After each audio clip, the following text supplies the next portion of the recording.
Imagine the winch motor straining on a barge the size of a village raft. July 1959, Lake Toplitz, 47 degrees 38 in Austria's Salzkammergut. A water-soaked wooden chest rises through a tangle of submerged logs at 20 meters, mud cascading, gendarmes and reporters from Stern magazine leaning in. Below 20 meters, the water is nearly without oxygen. At 103 meters, the bottom holds what was thrown there at the end of the Reich. The rope slaps the deck, and the lid gives way to a tight bundle of Bank of England notes that never saw Threadneedle Street. The day starts with air freezing on steel fittings and the lake glassed over to the cliff lines. Austrian gendarmes stamp permits on the boathouse table. Divers pull on thick rubber suits beside compressors coughing white vapor. The lake is meromictic. A floating barricade of timber begins near 20 meters, fed by centuries of rockfalls and floods. Beneath it, the water turns saline and anoxic at refrigerator temperatures. The barge crew work grapnels through that layer a fist's width at a time, feeling for planes and angles that could be man-made. When the hook bites and the wire tightens, the entire raft of ancient trunks shifts and creaks, reminding everyone that recovery here is negotiation, not conquest. On deck, the crate wears black water and silt like a skin. Iron straps, dark with corrosion, have been cinched around planks cut to standard widths. Traces of hemp rope cling to corners. When the lid is levered free, the bundles show the ritual of a print shop. Brown paper, string, edge stamps, serial sequences in tidy ladders. The notes bear the watermark where it should be and the printed signature of the bank's wartime chief cashier. Yet even wet, they feel wrong to the thumb of the banker flown in to view them. A police photographer clicks through plates. An officer writes ledger numbers in a notebook that already smells of lake water. By afternoon, additional pulls bring up more parcels and fragments of plates consistent with a wartime counterfeiting unit. Reporters file copy under headlines about Hitler's gold, despite the plain fact of paper in the evidence bags. The hazards remain near the surface. Any diver who lingers under the log layer risks entanglement as trunks roll into the vacated space.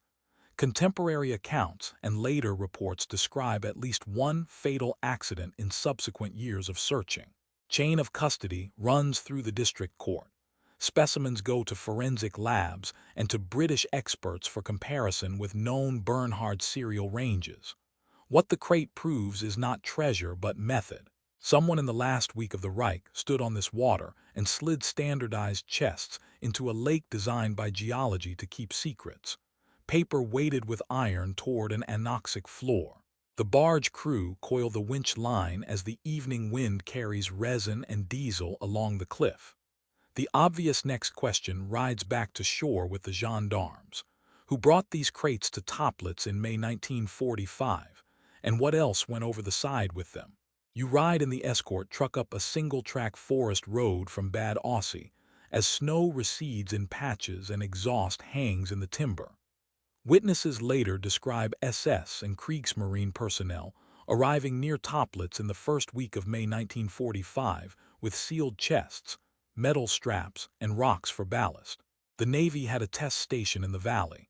The road ended at a boathouse and a narrow pier. What is in the crates links this shore to a workshop 600 km away. The convoy grinds past melting drifts and stacked firewood, then into a gorge where the air smells of resin and hot brakes. The last meters to the water cannot take a lorry. Crates come down by handcart and shoulder along a footpath cut between spruce and boulder. At 718 meters, the lake shows only a narrow strip of steel-blue water. The far wall rises sheer. The naval Versachtell has skiffs, fuel, and men used to moving charges and instruments on water that swallows sound. Chests sit in a line on the pier like footlockers from a depot. Planks are tongue and groove, the corners strapped with iron, the lids braced to resist swelling.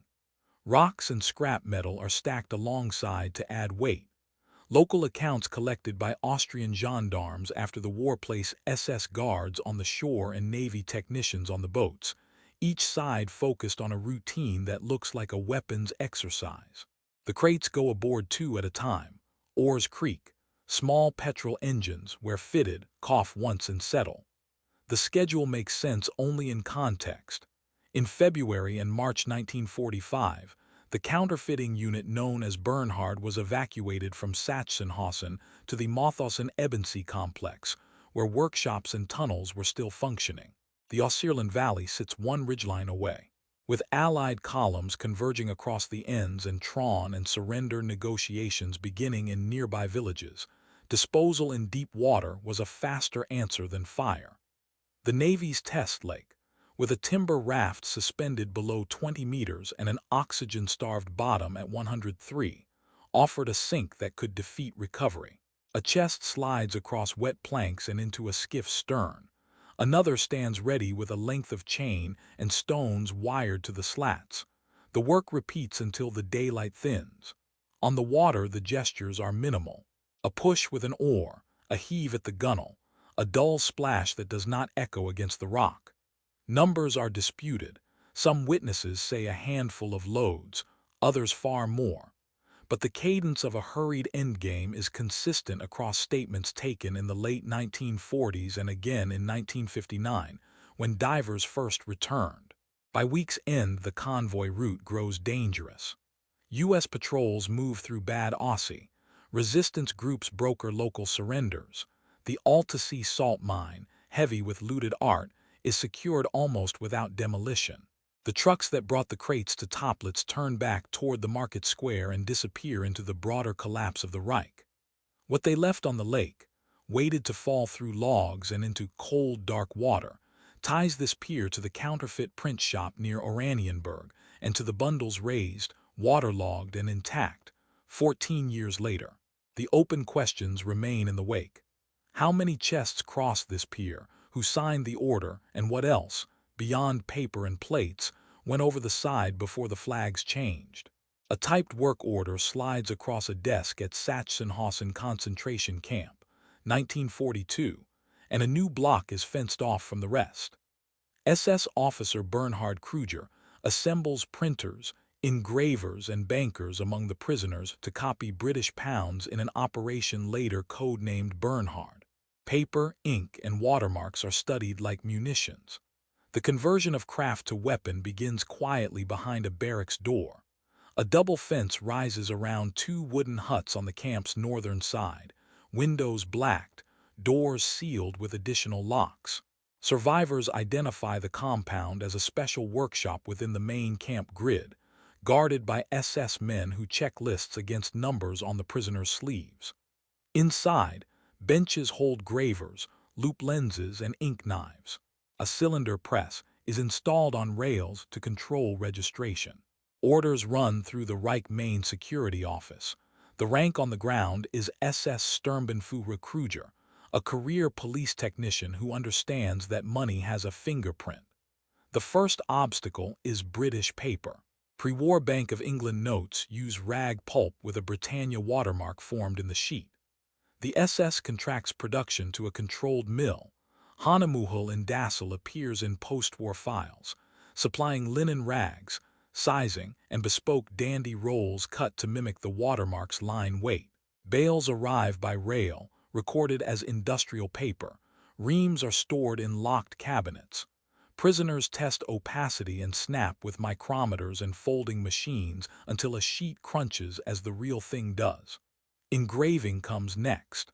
Using galoche tracings and pantograph reductions, artisans cut steel plates for script and lathe work and copper plates for tonal areas on higher denominations. Numeration machines are adapted to London's serial format. Letter prefixes aligned to believable runs. Check letters rotated through series copied from authentic examples. What looks like calligraphy becomes a measured set of angles and spacing tolerances. The white fiver, deceptively plain, is mastered. Colored 10 pounds, 20 pounds, and 50 pounds notes follow as inks are mixed to match absorption curves on the new paper. Production adopts factory rhythm. Proofs are pulled and destroyed, waste logged and burned under supervision. Bundling follows bank practice, specified counts, edge stamps, paper bands, and ledger entries.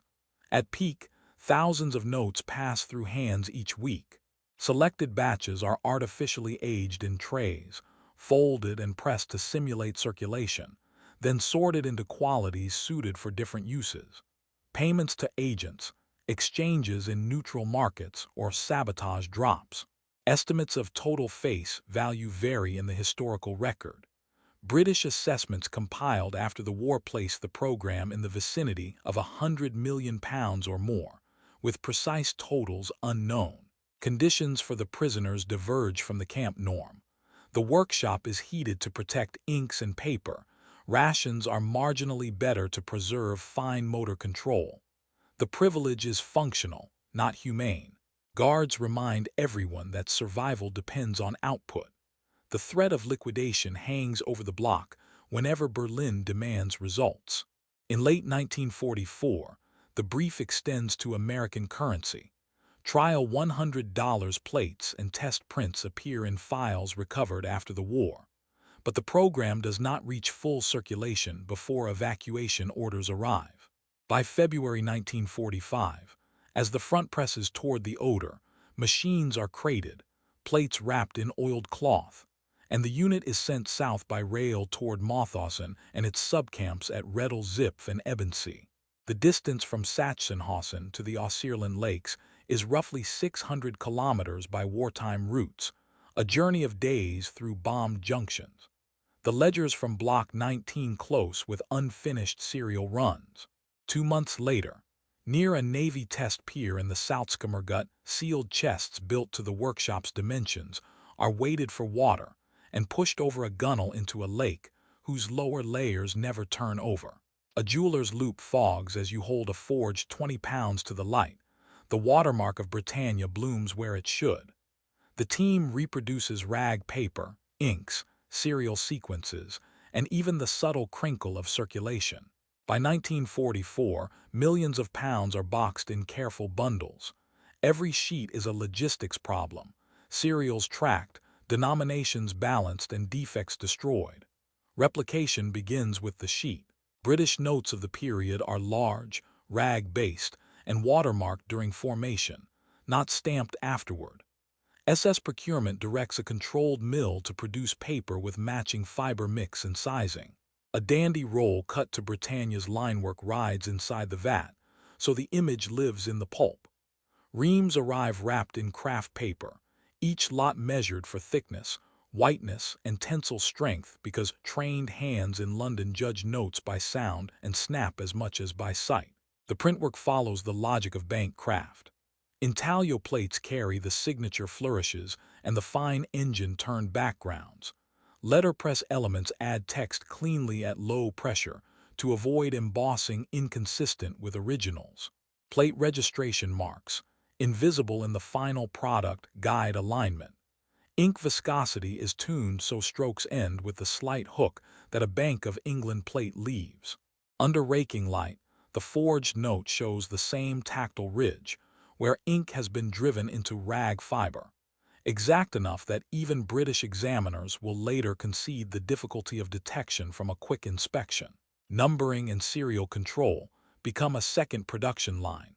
Numerators are modified to advance in patterns copied from authentic runs, complete with letter prefixes and check sequences. A clerk's ledger tracks which batches imitate which date ranges so that no single crate contains an impossible spread of issues. Bundling imitates city practice. Counts of 100, banded and ends stamped, then boxed with paper slip lists and batch numbers. The end result looks less like a prop than like a week's take from a provincial bank. Quality control is ruthless. Test folds, water immersion, and abrasion weed out sheets whose watermark floats or whose ink feathers in the fibers. Rejects are slashed and burned under guard. Waste is counted to the sheet. Output is sorted into grades. Fresh notes for exchanges in neutral markets. Scuffed and creased sets for circulation in occupied cities where crispness would draw attention. Post-war British assessments put the total face value produced at well over £100 million, with some studies citing figures above £130 million. Exact counts remain debated. Behind the precision sits coercion. The men cutting plates and mixing inks are prisoners moved to a sealed block and kept alive because their hands are steady. Rations and heat in the workshop serve the process, not mercy. When evacuation orders come in early 1945, plates are greased and wrapped, numerators locked, bundles tallied and crated. In the last spring of the war, chests that match these shop dimensions are seen on a pier in the Salzkammergut, weighted for deep water, paper turned back into silence by the same system that forced it into being. A stamp hits purple ink. A courier's pass clears an SS agent through the border at night. The counterfeit pounds fund intelligence work across occupied Europe and neutral zones like Switzerland and Turkey. Some are dropped by aircraft to confuse markets. British investigators at Threadneedle Street quietly tighten procedures as suspect notes rise. The fake money moves faster than the rumor that it exists. Distribution follows the routes of the Reich main security office rather than the frontline army. AMPVI, the Foreign Intelligence Branch, keeps cash off normal ledgers and moves it by pouch, false bottom cases, and hand-to-hand through couriers with forged papers. Notes leave sealed crates as banded hundreds, then are broken into mixed bundles so no cashier sees a consecutive run. At safe houses in Vienna, Prague, and Berlin, clerks age batches with folded corners and dust so they do not flash as new. Neutral cities become exchange valves. In Lisbon, Madrid, and Istanbul, wartime financial houses deal daily in sterling alongside dollars and Swiss francs. A careful broker can turn pounds into gold Napoleons or Swiss notes for a fee. Intelligence case officers pay informers in denominations they can spend without question. Records survive of arrests in Switzerland and the Balkans where bank tellers flagged odd serial sequences or paper that felt wrong. Those cases entered police files that now sit in archives. The precise proportion of Bernhard pounds that crossed neutral counters is unknown. What is clear is that enough moved to trigger quiet countermeasures. Air delivery exists but is limited.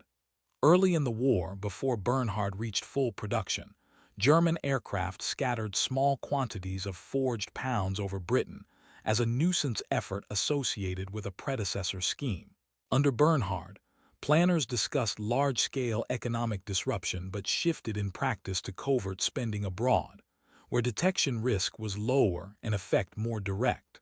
Parachute drops over the United Kingdom remained minor and episodic.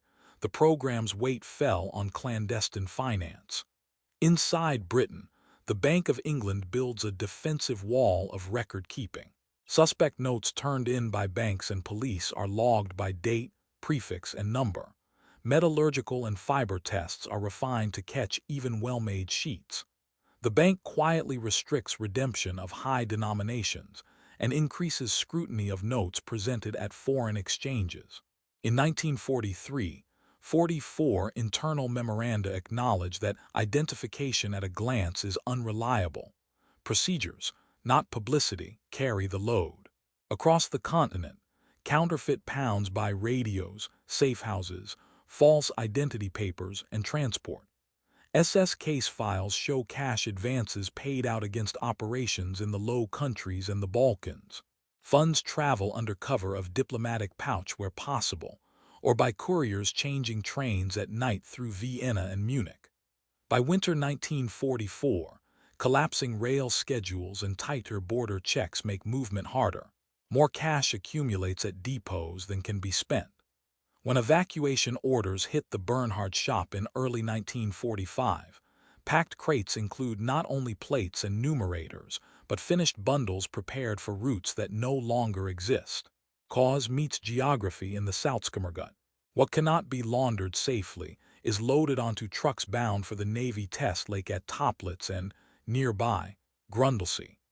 The same attention to bundling that once aimed to fool a bank teller now serves a different purpose. Standardized chests that stack well in a skiff and sink quickly under stone. Years later, when divers pry open swollen lids, the bands and edge stamps still tell the story of where the money was meant to go, and how the war's end turned a covert finance program into wreckage on the floor of a mountain lake. A rail roster is amended in pencil. Machines and plates leave Sachsenhausen for Mauthausen, and then to Rettel-Zipf and Ebensee in Austria as Berlin falters. The forgers are moved under guard. Orders emphasize destroying materials if capture is imminent. In the same region, the Navy runs experimental ranges on alpine lakes far from bombers.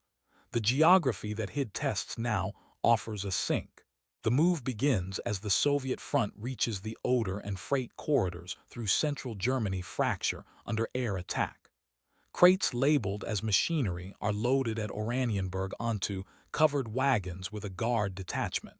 The distance to Mauthausen by the winter route, via Leipzig, Linz, is roughly 600 kilometers and takes days as sidings stack with priority troop trains.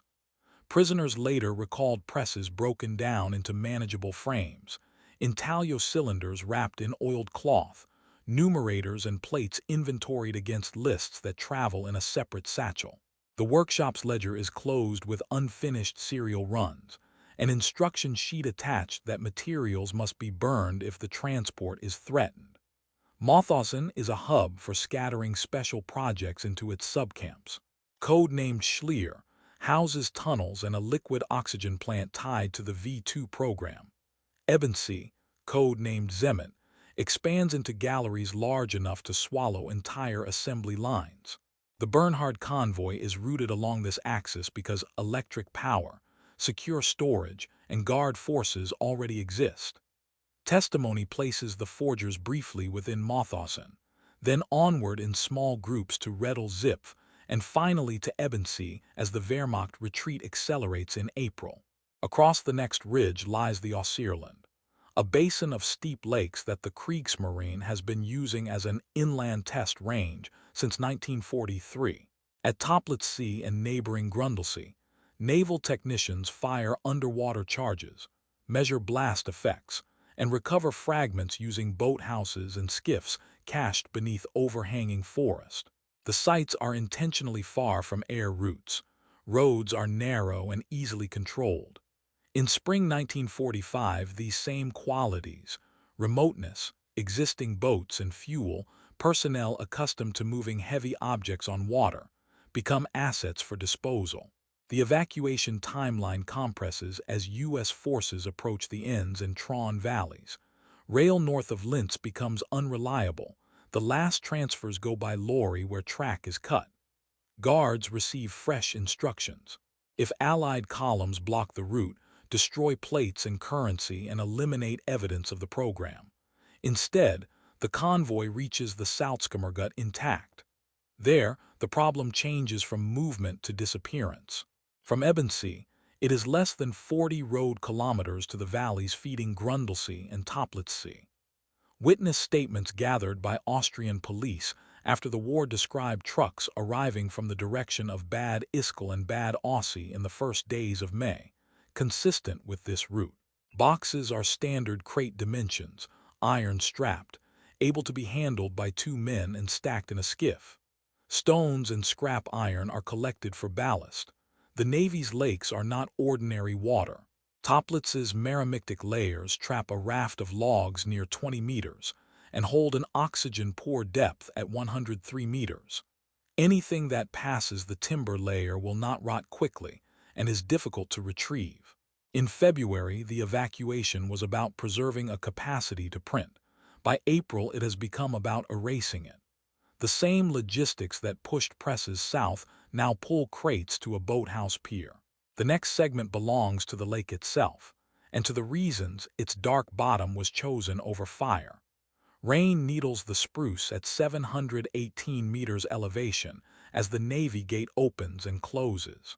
Toplitzsee is long, narrow, and deep. A floating barrier of storm-felled trunks begins around 20 meters, and below that the water turns dark and oxygen-starved. Salvage is hard. Currents are cold. Sound carries oddly between cliffs. A lake built by geology to keep secrets stands ready. Toplitz is a meromictic basin. Its upper layer behaves like a typical alpine lake, but at roughly 18-20 meters a density step forms. Below that chemocline, the monomolymnion is dense, saline in places, and nearly anoxic. Temperature stabilizes close to 4 degrees C year-round. Organic decay slows to a crawl.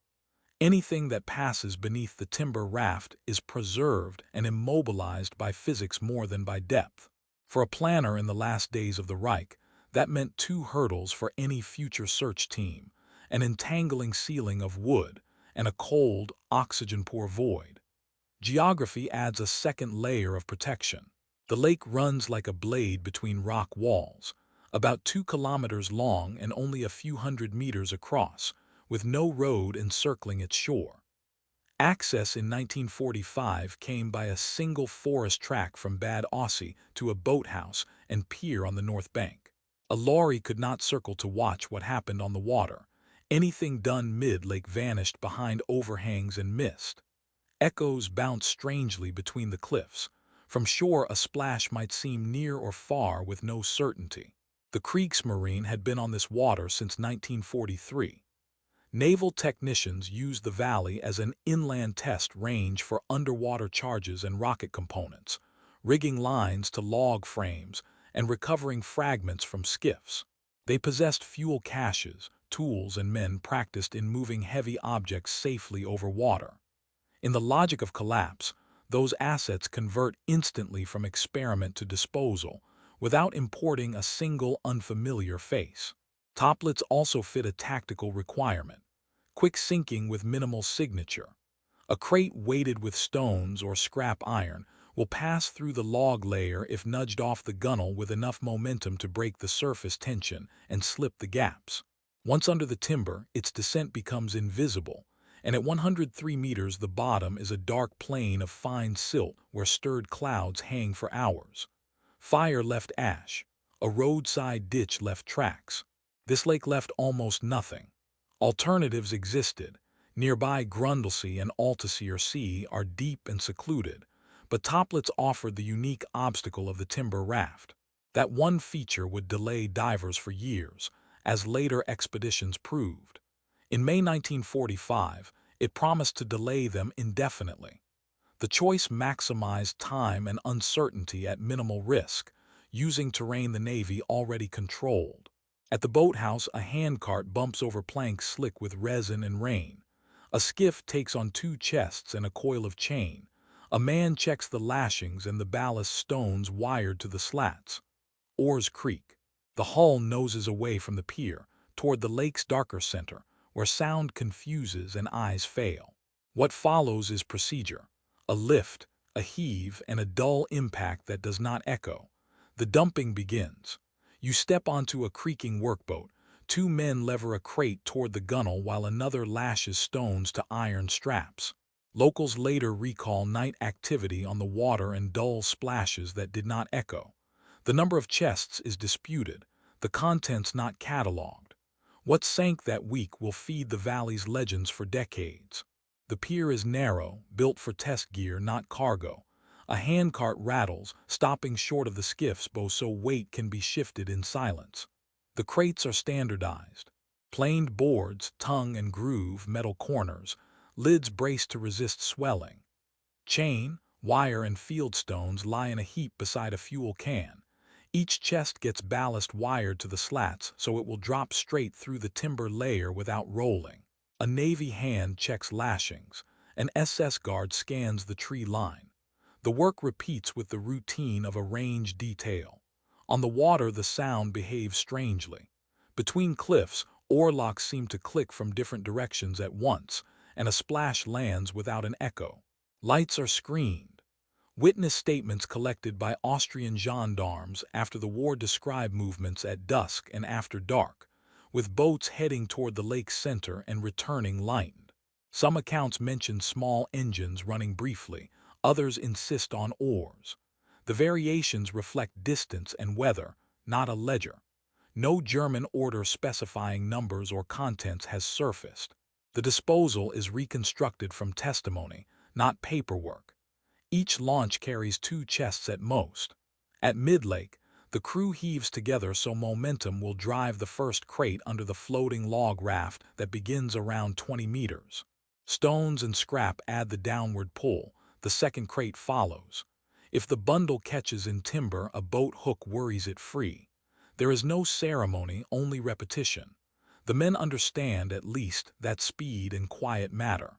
By morning, skiffs thud against the pier and the next pair of boxes slide aboard. The timing matches the collapse beyond the trees.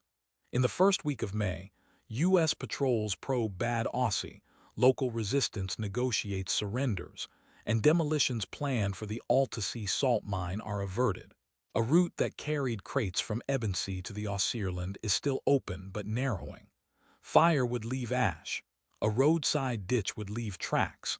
Toplitz offers neither. Its bottom sits at 103 meters under a cold, oxygen-poor layer where silt holds whatever arrives, and the log barricade defeats casual recovery. By week's end, how many chests have crossed the gunwale is unknown. Witness counts range from a handful of loads to far more. None come with manifests. What can be said is that the method is consistent with the site and the moment. Standardized crates, improvised ballast, Navy boats and hands trained on this water. The boats finally nose back under the boathouse eaves. The track down from Bad Aussie grows unsafe. In the next valley, a similar shoreline waits, and soon rumors will follow the road toward Grundlsee, extending the line of splashes from one dark basin to the next. A rope hisses through a gloved hand on the next valley over where Grundlsee lies like a slate blade under cloud. Reports after the war mention crates thrown there as well, tied to the same operation en route. Some containers in this basin are retrieved by Allied teams within months, mostly containing forged pounds. The circle of lakes, Kammersee, Toplitzsee, Grundlsee, becomes a map of disposal rather than storage. Grundlsee is the largest lake in the Austrieland. Roads served along its north shore and deep enough, over 60 meters at the basin center, to swallow heavy cargo quickly. From its eastern bank, a footpath climbs through spruce toward the secluded Toplitz Valley. The last stretch to Toplitz in 1945 allows only handcarts and shoulders. This geography created a staging corridor. Trucks could unload at boathouses on Grundlsee. Men could shift loads by path to Toplitz, or, when time tightened, consign part of the cargo into Grundlsee itself. Allied files from May-June 1945 record recoveries here that Toplitz would deny for years. U.S. Army teams operating with Austrian gendarmes worked shallow coves and the nearshore slope with grapnels and small winches. They raised standardized wooden chests, whose dimensions matched the crates later found at Toplitz. Inside, investigators found bundles of Bank of England notes from high denominations no longer circulating after the war, stacked in hundreds and banded in the manner of the Bernhard shop. British experts compared serial sequences to known counterfeit runs. The matches were close enough that the material moved directly into evidence stores rather than treasuries. Kammersee completes the chain. Small and hemmed by cliffs, it feeds Toplitz by a short channel in the headwaters of the Traun. Local accounts mention activity there in the same first week of May, though documented recoveries are scarce. Whether any crates went into Kammersee remains unverified. Its role in the story is topographic, placing Toplitz at the center of a connected basin that could be supplied by water and hidden by rock. The logistics that linked these waters explain the pattern of finds. Grundlsee's accessible shoreline invited quick disposal when the road grew risky and the clock ran down. Toplitz, deeper and shielded by the floating timber layer, received the part intended never to return. The earliest Allied recoveries on Grundlsee fixed the counterfeit operation to the valley and gave investigators a serial's bridge back to Sachsenhausen and forward to the 1959 dives. They also narrowed the legend. Crates raised here contained paper, not bullion, and their chains and stones matched the simple physics of sinking cargo rather than the complexity of a hidden treasury. By late summer 1945, the shoreline villages were quiet, the boathouses under new quays, and the war had moved on. In archives, though, lists from Grundlsee, counts of chests, denominations, serial ranges, became the first hard entries tying Operation Bernhard to Austria's lakes. Toplitz would keep its secrets longer. Grundlsee showed enough to map the route. A U.S. Army jeep noses past a roadblock. G2 officers set up in Bad Aussie as German forces surrender. The monuments, fine arts, and archives officers secure Altsee salt mine with Europe's looted art. Other teams chase rumors of currency and Reichsbank assets in nearby waters. Early probes at Toplitz are limited by logs and visibility. Grundlsee yields crates with counterfeit notes. The paperwork shows method, not treasure. The valley turns administrative overnight. Road junctions take white-painted signs in English and German. Austrian gendarmes are sworn back to duty under Allied supervision. At Altsee, the mine mouths are cleared of demolition charges and rubble after local workers and Wehrmacht engineers defied orders to destroy the galleries. Inside, catalog numbers are chalked on crates containing the Ghent altarpiece, the Bruges Madonna, and hundreds of canvases. The discovery teaches G2 that the region has been used as a depot, not only for art but for projects kept away from bombers. Leads arrive fast. Interrogations of naval personnel from the Versailles mention equipment, tests on Toplitz and boats held at boathouses up valley. Civilians report night movements on the lakes during the first week of May.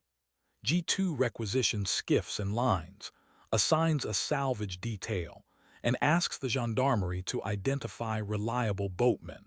A British financial liaison joins the detachment with a folder of suspect serial runs and a portable ultraviolet lamp. Toplitz resists from the first cast. Grapnels snag a suspended barricade of logs around 20 meters that flexes and closes.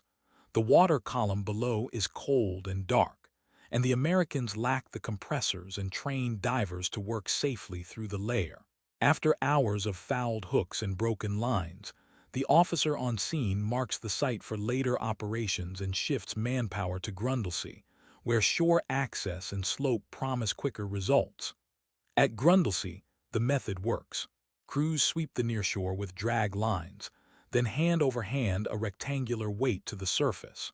The first crate breaks apart on the stones, spilling brown paper bundles that smell of lake and sizing. Gendarmes cordon the area while a U.S. sergeant counts packets into ammunition tins for transport. By week's end, several containers are raised. The notes inside are high denominations withdrawn from British circulation after the war, many bearing serial sequences that match Bank of England counterfeit lists compiled from previous seizures. Chain of custody is meticulous. Each packet is photographed, bagged, and logged. Samples are dispatched to the British mission for forensic comparison, the remainder sealed in a depot. Reports filed in June 1945 do not speak of bullion. They describe standardized wooden crates, iron strapping, stone ballast, and forged pounds manufactured to a high standard. The conclusion is procedural and narrow. A counterfeiting operation was evacuated to this valley, and part of its inventory was dumped here when the routes to market closed. Toplitz, dark and obstructed, remains on the map with an asterisk. A clerk locks a steel drawer at the Bank of England. Lists of known serials grow. Reacting to Bernhard, Britain withdraws high denomination notes after the war and imposes stricter redemption controls. Reissues of £10 and above are delayed for years. Damage is contained by policy, not publicity. The decision turns an intelligence weapon into soggy waste wherever it lies. Inside the note issue department, the response is procedural and relentless. Suspect notes arriving from police stations, clearing banks, and Allied missions are flattened, dried, and grouped by prefix and number. The chief cashier's office, then signed by Kenneth Pepiat, circulates confidential guidance on serial blocks and dating conventions, most often copied by the forgers. Laboratory staff test fibers and sizing against known rag blends and examine watermarks under transmitted light to spot minute differences in the dandy roll linework. Each confirmed counterfeit adds another rung to the bank's internal blacklists. Clerks copy these by hand and distribute them under restricted cover to major institutions. Policy does what headlines cannot. During and after 1945, Redemption of large denominations tightens under wartime exchange controls that become permanent with post-war legislation. Branch managers are instructed to refuse bulk swaps of higher values without provenance. Overseas exchanges are warned that presentation of certain prefixes requires detention for inspection. The bank allows the £5 to carry daily commerce while quietly suspending the £10, £20, and £50. Only after long review do they return. £10 in the mid-1960s, £20 in 1970, £50 in the early 1980s. In the interval, Bernhard's most profitable targets are denied a legal marketplace. Coordination extends beyond London. Scotland Yard's special branch shares seizure data with MI5 and allied financial officers. Embassies receive circulars listing suspect series so consular cashiers can flag problematic notes. In Switzerland and Portugal, where sterling still lubricates trade, British attachés cultivate bank inspectors and promise quiet credit for cooperation. The object is to collapse demand for tainted paper without broadcasting vulnerability. Results appear in ledgers rather than headlines. Bank returns show a fall in contested redemptions as the serial net tightens. Where forged notes surface, pawnshops in the Low Countries, black markets in Vienna, they tend to be older series or batches that traveled before the evacuation. Inquiries trace some to couriers arrested with mixed bundles and to caches recovered from Austrian lakes. Each seizure closes another loop between Sachsenhausen, the Aussierland, and Threadneedle Street. The broader economy absorbs the shock. Rationing, exchange control, and a sterling area stitched across the empire reduce free movement of British currency and starve the counterfeit of easy outlets. When crates of Bernhard pounds rise from Grundlsee in June 1945 and Toplitz in 1959, the Bank of England treats them not as assets to be redeemed, but as exhibits to be catalogued and locked. The measures show their design. A criminal print shop can imitate ink and paper, but it cannot reproduce the authority to declare what is money. By narrowing that authority and slowing its circulation, the bank converts an enemy's industrial forgery into what it had become at the moment of dumping: bundled paper, heavy with water and history, and useless to spend. A rubber stamp thuds on an Austrian permit. A joint team with police oversight and stern financing hauls compressors into the valley. Engineers rig a barge and a boom to manage the floating timber layer. Divers plan staged decompressions in 4 degrees C water. Cameras wait for what the lake will give up. The operation will find proof, and tragedy will shadow it. The staging ground is the boathouse at the North Shore, its planks slick with resin and rain. Steel cylinders clink on a rack. Depth gauges and tables are laid out on a trestle beside a battered enamel mug.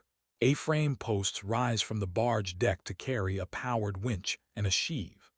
A second crew assembles a pivoting boom designed to herd the suspended tangle of logs aside without letting it close on a line. The plan uses a surveyor's logic.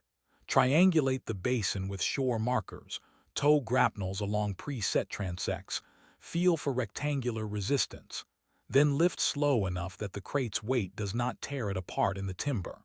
The lake's peculiar physics dictates tempo. At roughly 20 meters, the grapnels enter the suspended log barricade. One careless tug and the trunks roll, snapping a line or trapping a diver. Work intervals are short, 15 minutes at depth, ascent in stages under the eye of a tender with a stopwatch, because cold bleeds through even thick rubber suits. Visibility collapses to arm's length if a fin touches silt.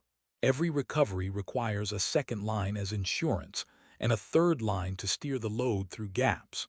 Stern's reporters stand back while gendarmes run the scene like a crime site. When the first crate breaks the surface, an officer reads out a tag number for the ledger. A photographer captures the lid pried free to reveal brown paper bundles banded in the manner of bank cash. Serial ranges align with suspected Bernhard runs. The paper's watermark sits where it should. The smell is like water and sizing, not a vault. Subsequent hauls bring up more currency and metal fragments consistent with printing equipment.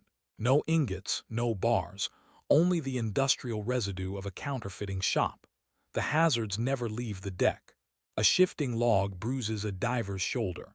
Another comes up disoriented from a sill-tout. A fouled line parts with a crack that leaves fingers numb. Austrian officials, noting the risks, tighten permit conditions for follow-on teams.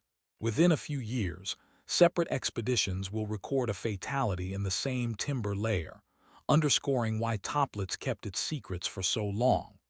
By the time the barge is stripped and the compressors carted back down the forest road, the evidence is clean and limited. Crates, counterfeit pounds, and fragments of plates confirm the disposal and link the lake to Sachsenhausen's Bernhard shop. The legend of Hitler's gold survives in headlines. The record in the police files shows paper, iron strap, and a deep lake that turned an intelligence asset into waterlogged proof of a crime. You descend and see it. A three-dimensional tangle of trunks suspended in green water like a submerged barricade. Movements stir trapped air. Logs roll and close behind you. Over the years, divers will be injured and at least one will die here, pinned or disoriented in the timber at depth. The lake protects what it was made to keep. The barrier formed long before the war. Storms and avalanches swept whole trees into Toplitz Sea. Waterlogged wood settled not to the bottom, but into a neutrally buoyant layer roughly 18-22 meters down. There it interlocks into a lattice several meters thick. Below, the water turns nearly anoxic and stays near 4 degrees C year-round. The structure acts like a living ceiling. It shifts when bubbles from a diver's exhalations lodge under bark and change a trunk's buoyancy, or when a lift line drags across a jam and transfers force through the pile. Equipment that is routine elsewhere becomes marginal here. In 1959, 2 hose regulators and heavy rubber suits gave limited warmth and coarse control of buoyancy. Gloves numbed quickly. Visibility collapses the moment a fin touches silt or a log skin slews, 0 in a second. Lines catch in crotches and knots. A diver who strays from the downline can lose the route back as gaps close, and the light above turns into a uniform green. Tenders on the barge keep time with stopwatches and manage a 3-line system. A main working line on the grapnel, a shot line for ascent, and a safety line, because every haul risks parting a rope or trapping the crate and the diver together. Salvage techniques evolve around the obstacle rather than through it. Crews rig a boom to push aside clusters of trunks and hold a slot open while the winch takes load. Slings and spreader bars try to keep crates square so corners do not snag. When a hook bites something rectangular, the order is slow, then slower. Lift a meter, ease, clear the flanks, lift again. The barge deck goes quiet for those minutes because everyone knows the raft can answer with a sudden roll that snaps a line like wire. Accidents leave a paper trail. Austrian police and later, investigative teams record injuries and at least one fatality associated with entrapment in the timber layer during post-war dives. Permit conditions tighten. Minimum team sizes, standby divers, mandatory surface support, and restrictions on penetration below the logs without fixed guide ropes. Each new expedition arrives with better gauges, echo sounders, and, later, improved suits and regulators. The raft remains unimpressed. The barrier explains both choices in 1945 and delays in 1959. For men dumping crates, it promised concealment even before depth. For men trying to retrieve them, it turned a simple lift into a high-consequence operation in cold, hostile water. You surface into rain and resin, hearing the trunks knock softly against each other below. An indifferent, shifting roof that kept a late-war crime out of reach long enough to become legend. A crate is broken with a pry bar. Bundles wrapped in brown paper spill notes in series consistent with wartime print runs. Investigators catalog denominations from 5 pounds to 50 pounds, some crisp, some pulped. Later finds include steel plates and fragments linked to the Bernhard shop. No ingot surface. The lake gives facts that contradict the headline word gold. On deck, the inventory looks like a provincial bank's weekly cash, only waterlogged. Each bundle holds 100 notes, edge-stamped and tied with string. Some bands carry pencil marks that match the internal counting habits described in post-war statements from Sachsenhausen printers.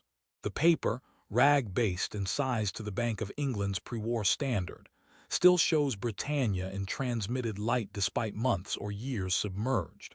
Where water penetrated, the stacks collapse into a laminated pulp. Where the wrapping held, the edges remain sharp and blue-gray from silt. Police treat the barge as a field lab. A gendarme reads out a tag number, another notes denomination, serial prefix, and observed range. Samples go into waxed envelopes for immediate drying. The rest are repacked in tins to slow decay. The serial ladders often align with blocks known from Operation Bernhard seizures elsewhere in Europe, reinforcing the link from lake to print shop. A British expert flown in to advise confirms that the chief cashier's signature and face layout conform to late 1930s designs, exactly the era Bernhard imitated. Subsequent hauls add hardware. Divers bring up fragments of intaglio plates and parts of numbering machines, steel segments with worn teeth and wheels, stamped with alphabetic prefixes, consistent with equipment used to imprint serials. Not all pieces are intact. Corrosion has freckled metal and lifted thin copper from backing plates. One crate yields paper bands and slip lists without legible ink, the cellulose intact but the writing washed to a faint stain. None contains coin or bar metal. Weight in the chests comes from stones and scrap iron fixed under the slats to drive them beneath the log raft. Chain of custody runs from lake to archive. Austrian authorities seal representative bundles and dispatch them to forensic labs. Reference sets are made available to the Bank of England for comparison with earlier seizures. Reports describe fiber analysis against known rag blends, watermark scrutiny under transmitted light, and microscopic inspection of ink ladum to distinguish Bernhard strokes from London's plates. The verdict is consistent.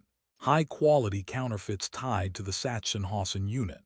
The crates, once opened, settle two questions and leave others intact.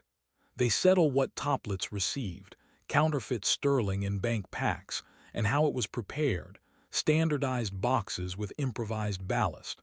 They do not settle counts or completeness. The absence of bullion narrows the myth. The presence of printing fragments extends the paper trail directly from the camp workshop to an alpine pier. In official photographs, the notes lie flat on drying racks, watermark glowing under lamps, a wartime weapon reduced by policy and water to evidence. A mine cage clanks in Thuringia. In April 1945, the U.S. Third Army opens vaults in the Merkers salt mine, recovering Reichsbank bullion, foreign currency, and reserves tracked by inventory. The largest confirmed cache of Nazi gold is documented there, not in alpine water. The contrast matters. One story is receipts and tonnage, the other is rumor and silt. The confusion feeds the myth of Toplitz. The discovery at Merkers Kieselbach began the first week of April when elements of XII Corps, Third Army, reached the Kaiserroda potash mine. Interrogations of miners and displaced workers pointed officers to sealed chambers more than 600 meters underground. On 12 April, senior commanders inspected the site. Steel doors and brick infills gave way to galleries stacked with Reichsbank assets. Quartermasters, engineers, and finance officers turned the caverns into a counting house by floodlight. The contents were not mysterious after the first ledger opened. U.S. Army reports compiled that month record roughly 100 metric tons of gold bullion, bars, and bags of coins, along with large quantities of foreign currency and Reichsbank paper money. Crates of precious metal scrap, including dental gold, lay beside jewelry seized from victims, a stark reminder of the crime behind the balance sheet. Nearby chambers held art from German state collections and private hoards. Sculpture, tapestries, and paintings wrapped against salt dust, Everything bore tags, seals, or Reichsbank packaging. Procedure dominated the work.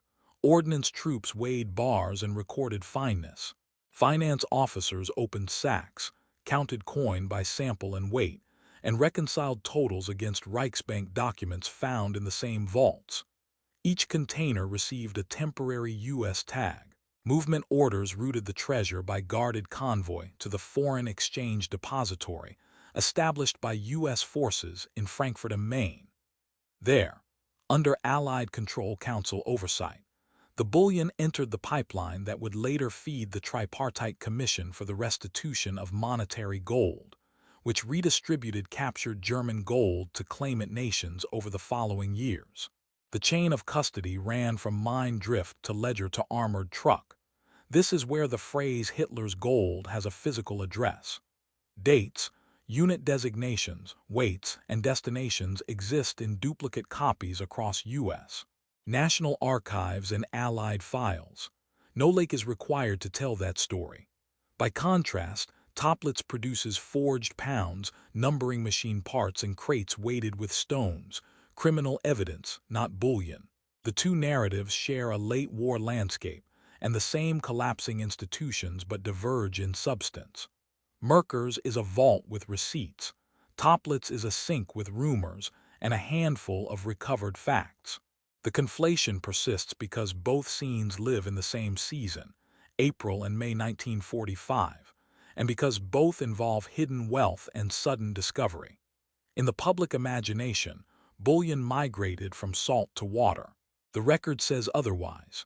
The Reichsbank's gold was pulled from a mine in Thuringia by soldiers with clipboards, not from an alpine lake by divers with grapnels. A periscope cuts gray Atlantic. U-boats scuttle under Operation Bernhard, while others surrender under white flags in May 1945. Boats like U-234, intercepted en route to Japan with advanced cargo, add oxygen to tailies of secret shipments and vanished wealth. No submarine can reach a landlocked mountain lake, but the end-of-war pattern, burn, scuttle, dump binds sea to shore. The lake story borrows the submarine aura to amplify itself. The signal for Regenbegen went out on 4 May 1945 from Dernitz's headquarters on the Baltic, instructing crews to destroy their boats to prevent capture. Although partially rescinded under Allied pressure within a day, the order had already taken hold. Crews opened seacocks in Baltic and North Sea harbors, Kiel, Flensburg, Wilhelmshaven, and at Norwegian bases along the Skagerrak. Others at sea jettisoned codebooks and Enigma components in weighted bags and prepared to sink.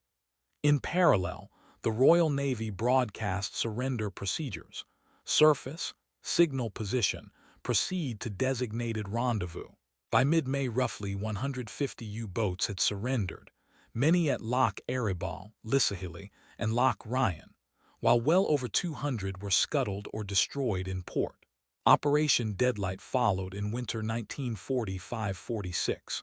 The Royal Navy towed surrendered boats to deep water northwest of Ireland and sank approximately 116 of them by gunfire and charges, some foundering under tow in heavy seas.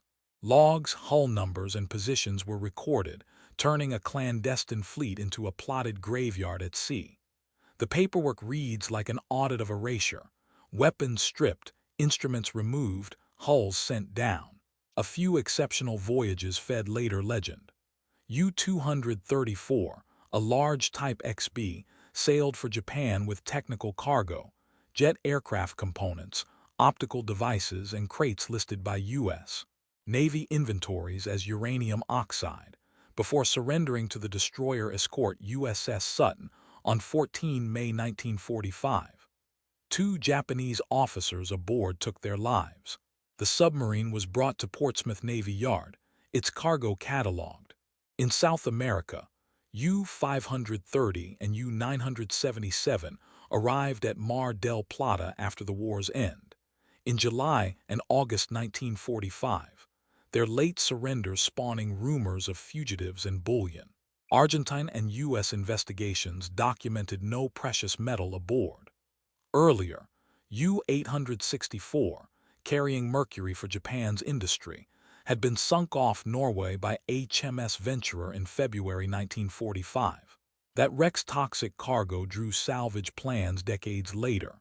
The pattern across these cases is procedural, not fantastical.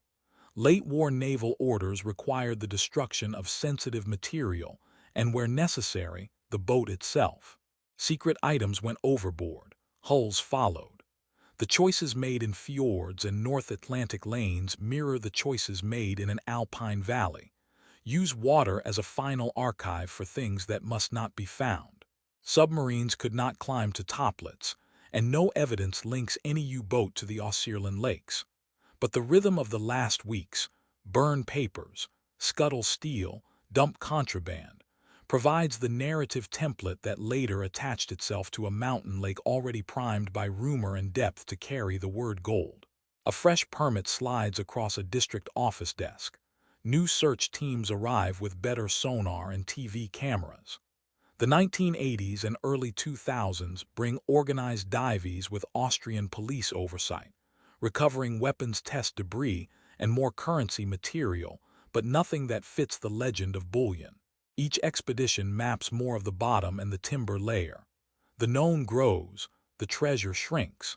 In the early 1960s, small private parties returned to Toplitz with surplus compressors and homemade grapnels, chasing the 1959 headlines. Gendarmes tightened access after near misses, and a recorded fatal accident inside the timber layer on a later dive. Permits began to specify team size, surface support, and reporting. Anything recovered moved directly into police custody.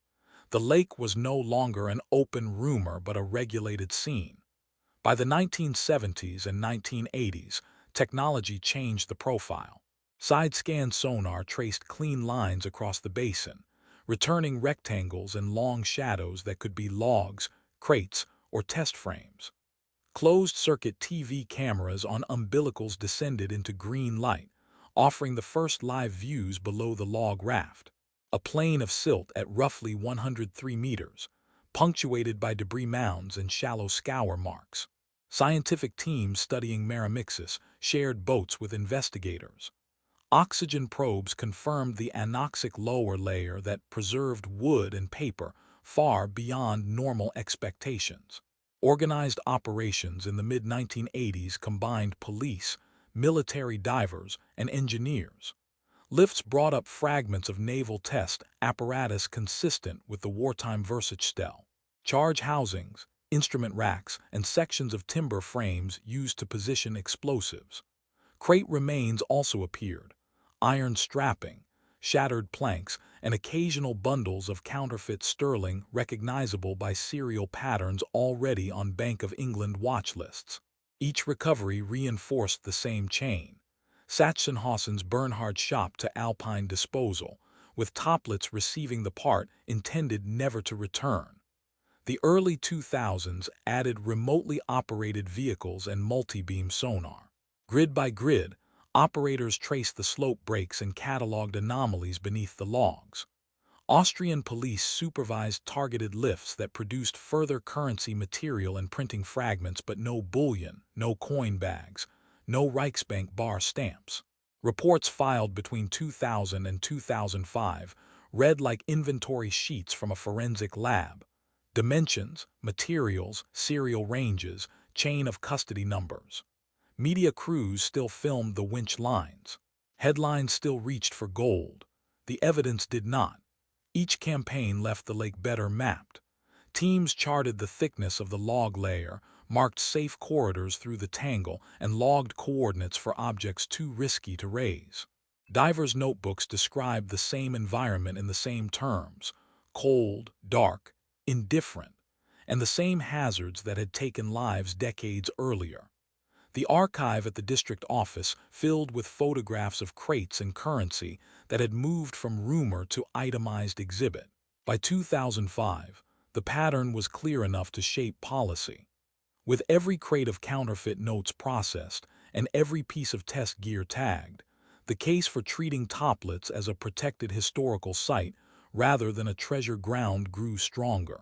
A seal would soon strike purple ink on new rules, shifting the focus from adventure to evidence, and setting the terms for anyone who still believed a lake could hold a missing treasury. A seal in purple ink. The Austrian state asserts control over finds from the Nazi period. Prosecutors treat Toplitz less as a treasure site than as a watery archive of criminal enterprise tied to forced labor and counterfeiting. Artifacts move to evidence rooms and museums. The frame shifts from adventure to forensic history. From the early 1960s onward, permits for Toplitz and the neighboring lakes read like police operational orders. The district authority records a finder's obligation to report. Unauthorized recovery is seized. Export is prohibited. Gendarmes and later the federal criminal police stand beside divers on the pier, issuing intake numbers as if processing a crime scene. Crates, planks, iron strapping, and currency bundles move in sealed tins to evidence stores where humidity and temperature are controlled to keep waterlogged paper from disintegrating before it can be examined. Jurisdiction stacks.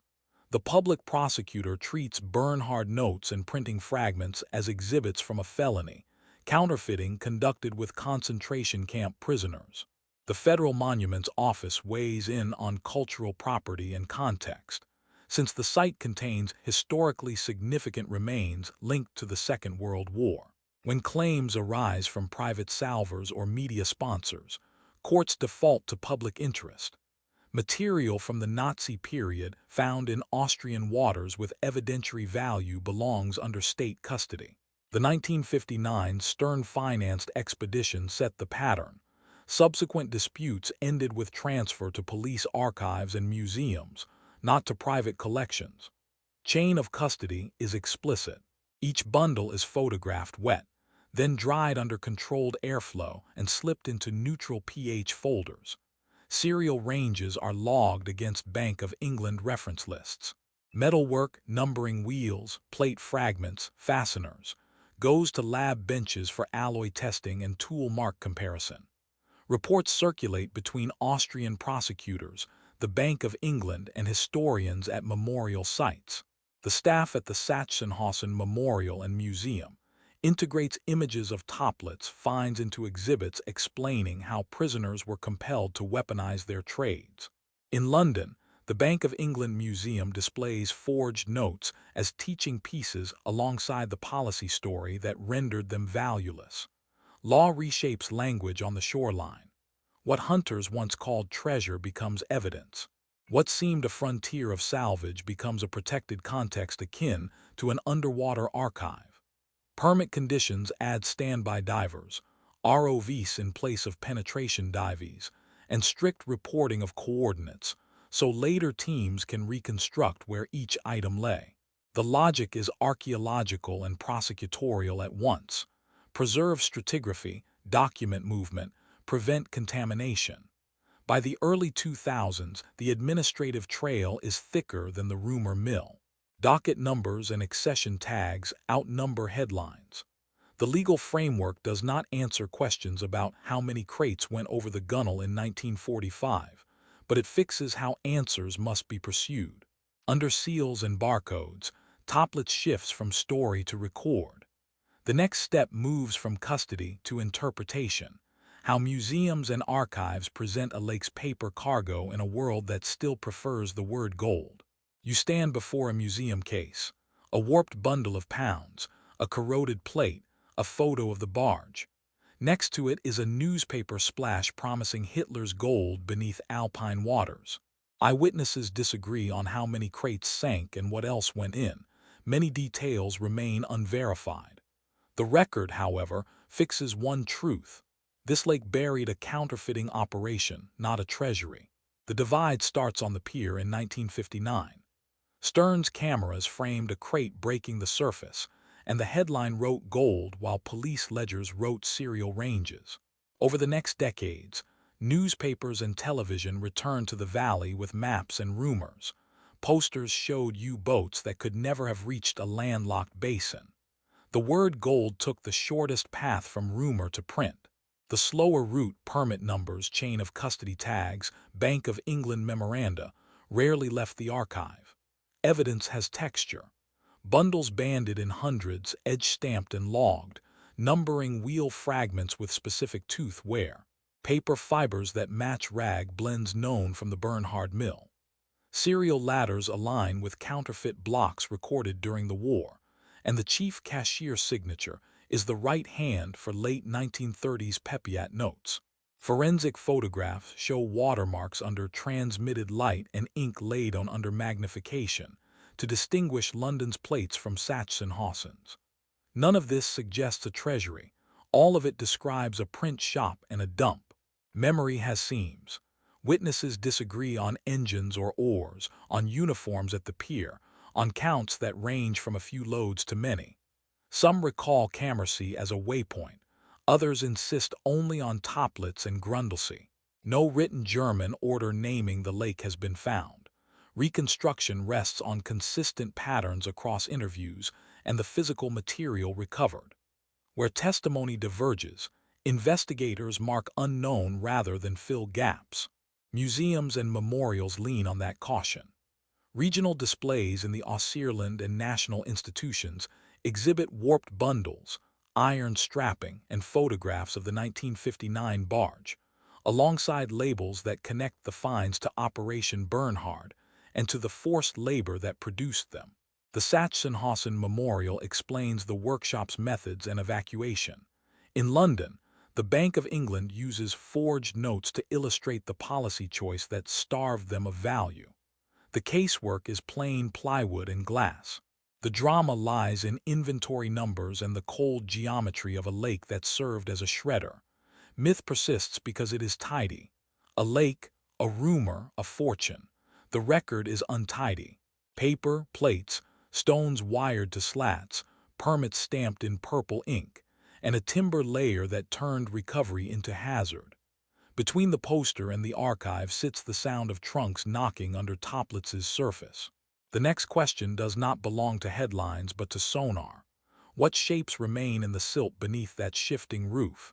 And what, if anything, can still be raised without losing the trail the evidence has drawn? A sonar trace slides across a screen. Shapes are ambiguous below the log barricade and the anoxic depths. The bottom still holds objects not yet catalogued, test rockets, crates, and wood. Whether any contain more than forged money is unknown. What is certain is how this story changed banking policy, fueled a legend, and left a cold, dark lake to keep its counsel. Survey teams work in grids. Side scan and later, multi-beam sonar paint the basin in overlapping swaths, returning rectangles and linear shadows that could be crate fragments, instrument frames from naval trials, or simply logs half buried in silt. Remote cameras descend on umbilicals until the water goes from green to black. Below the timber layer, the beam picks out edges, iron strap, and the blunt shapes of stones wired as ballast. Coordinates and depths are logged. Most anomalies remain untouched because any lift risks collapsing the suspended raft above or shredding waterlogged wood into uninformative pulp. The environment preserves and resists in the same breath. Toplitz's lower water stays near refrigerator cold and nearly without oxygen year-round. Paper and timber can lie intact for decades. Disturbance is the enemy. Raise a bundle too fast and fibers delaminate. Open a crate under the logs, and silt will erase context. Recovery plans read like medical protocols. Cradle, bag underwater, ascend in stages, then stabilize in controlled humidity before the first photograph. Even with care, only a fraction of submerged objects can be removed safely. Law adds another break. Austrian permits now prioritize documentation over extraction. Objects with clear evidentiary value, currency, numbering wheels, plate fragments, are candidates for targeted retrieval. Larger shapes that cannot be identified without extensive manipulation stay in place, mapped and noted. The logic is archaeological. Preserve the site matrix, avoid destructive probing, and accept that some answers will remain in situ rather than on a table. What remains unknown is specific rather than sweeping. The exact number of crates dumped in May 1945 is unverified. No German manifest has surfaced. Whether additional containers lie beneath log thickets beyond present reach is likewise unknown. Sonar hints at more rectangles than have been raised, but the lake does not yield them on demand. What is known is consequential. The Bank of England's post-war denomination policy narrowed the counterfeit's utility to zero. Museum cases in Austria and Germany present the lake's bundles as evidence of forced labor and criminal finance, not as treasure. The map of the basin is denser with each survey. The legend is thinner. You watch the trace slide on, a pale block against a darker field, and understand the likely end of this story. A few more crates, more paper, more iron strap, and a deep, indifferent lake that will keep the rest.